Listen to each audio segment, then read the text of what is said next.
दिवाळी गेली, फराळही संपला, पण पुढच्या वर्षासाठी ही नारळाची करंजी नक्की करून पहा. दिवाळीत घरोघरी करंज्या बनतात, पण आमच्या घरात ही ओल्या नारळाची करंजी फक्त माझ्यासाठी बनायची. मला की नाही लहानपणापासून रव्याची करंजी काही फारशी आवडायची नाही. तोंडात घास घेईपर्यंत हातातच तुटून जायच्या. म्हणून माझ्या मम्मीने ओळ्या नारळाची करंजी खास बनवायला सुरुवात केली आणि तीच आज आपण शिकूया. फारसं काही नाही, तर या करंजीला लागणारं साहित्य एकदम सोपं आणि घरोघरी मिळणारं.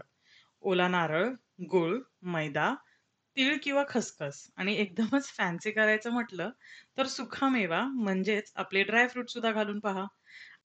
मम्मी बोलली, की "अगं तू घालून तर बघ, वेगळीच चव येते करंज्यांना." म्हणून तिच्या नावाचे पिस्ता आणि बदाम बारीक कापून घातले.